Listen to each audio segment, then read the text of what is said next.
J'estime en conscience que nous devons faire évoluer notre Constitution pour permettre au pouvoir public d'agir conformément à l'état de droit contre le terrorisme de guerre.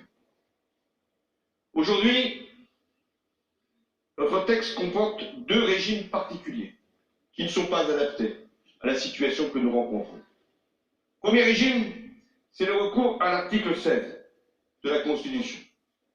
Il implique que le fonctionnement régulier des pouvoirs publics soit interrompu. Le président de la République prend alors les mesures exigées par les circonstances en dérogeant à la répartition des compétences constitutionnelles. Et puis, il y a l'article 36 de la Constitution, qui porte sur l'état de siège, qui n'est pas non plus approprié. L'état de siège, il est décrété en cas de péril imminent résultant d'une guerre étrangère ou d'une insurrection à main armée. Dans ce cas, différentes compétences sont transférées de l'autorité civile à l'autorité militaire. Chacun voit ici qu'aucun de ces deux régimes n'est adapté à la situation que nous rencontrons. Le fonctionnement régulier des pouvoirs publics, et nous le prouvons aujourd'hui, n'est pas interrompu, et il n'est pas concevable de transférer à l'autorité militaire des pouvoirs. Et pourtant, nous sommes en guerre. Mais cette guerre, d'un autre type, face à un adversaire nouveau, appelle un régime constitutionnel permettant de gérer l'état de crise. C'est ce qu'avait proposé en 2007 le comité présidé par Édouard Balladur, qui réfléchissait sur l'évolution de notre Constitution. Il suggérait de modifier l'article 36 de notre texte fondamental pour y faire figurer l'état de siège ainsi que l'état d'urgence. Et sa proposition renvoyait à une loi organique le soin de préciser les conditions d'utilisation de ces régimes.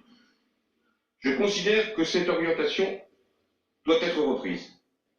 Il s'agit de pouvoir disposer d'un outil approprié pour fonder la prise de mesures exceptionnelles pour une certaine durée, sans recourir à l'état d'urgence et sans compromettre l'exercice des libertés publiques.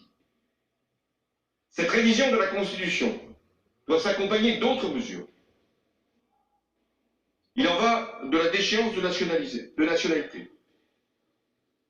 La déchéance de nationalité ne doit pas avoir pour résultat de rendre quelqu'un apatride. Mais nous devons pouvoir déchoir de sa nationalité française un individu condamné pour une atteinte aux intérêts fondamentaux de la nation ou un acte terroriste, même s'il est né français. Je dis bien même s'il est né français. Dès lors qu'il bénéficie d'une autre nationalité. De même, nous devons pouvoir interdire à un binational de revenir sur notre territoire s'il présente un risque terroriste, sauf à ce qu'ils se soumettent, comme le font d'ailleurs nos amis britanniques, à un dispositif de contrôle draconien. Nous devons pouvoir expulser plus rapidement les étrangers qui représentent une menace d'une particulière gravité pour l'ordre public et la sécurité de la nation. Mais nous devons le faire dans le respect de nos engagements internationaux. Je sais que d'autres propositions ont été formulées pour accroître la surveillance de certains individus, fichés notamment. Le gouvernement, dans un esprit d'unité nationale, va saisir pour avis le Conseil d'État pour vérifier la conformité de ces propositions à nos règles fondamentales et à nos engagements internationaux.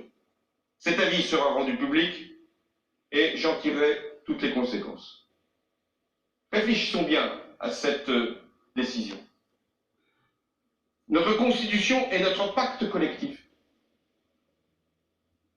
Elle unit tous les citoyens.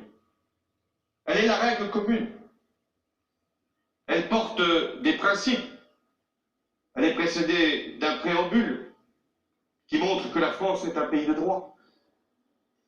La Constitution, c'est la charte commune, c'est le contrat qui unit tous les citoyens d'un même pays.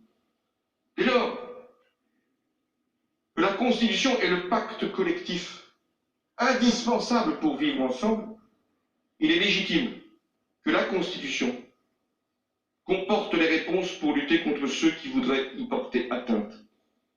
De la même manière que sont voués à la dissolution les associations ou les groupements de fait qui provoquent la haine ou incitent à la commission d'actes terroristes.